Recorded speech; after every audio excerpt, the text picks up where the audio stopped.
I cannot. I think it's disgraceful anyway what has happened. Desecrating holy ground. The people didn't know anything about it. It was too late. The harm was done then. A gaunt, ivy-clad gable and a gigantic pile of rubble is now all that remains of the 250-year-old church.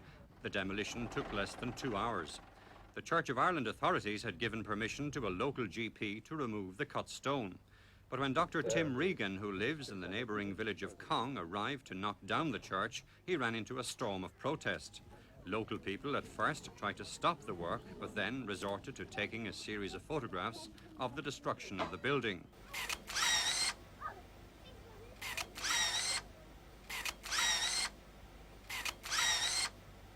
For his part, Dr. Regan says he's the innocent victim of a dispute which is really between the local people and the Church of Ireland authorities. If they had approached me early enough, I certainly would have listened to them. But on the way in here today, I was intimidated. You cannot back away from intimidation.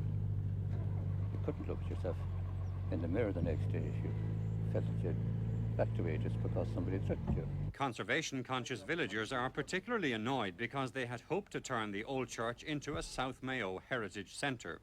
We presented a plan from the local preservation society. It was presented only last Monday for the restoration of the building to a museum, a Victorian and archival museum of all the parish records and so on. There was immediate action taken to remove the stone, and in fact it was like a military-style operation here this morning. I'm not jumping the stone. I'd like to recreate them into something which I would consider myself artistic. Pillars and garden ornaments or embellishments of that kind.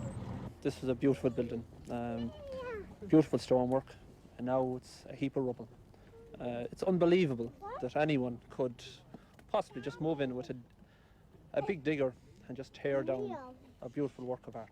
The original church dated from 1731, but in the 1840s, the distinguished architect George Bell added several interesting features. One of the features which he added on his reconstruction of the church was this bell ringer's room, which was located just under the tower on the west gable of the church. The bell ringer had his fireplace.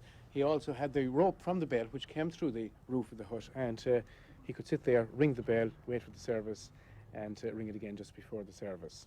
Well, it wasn't a listed monument, you know. I checked with the planning authorities and they said that there was no restrictions on taking away the stone. And in spite of the near total destruction of the church, the villagers say they're still determined to see it restored.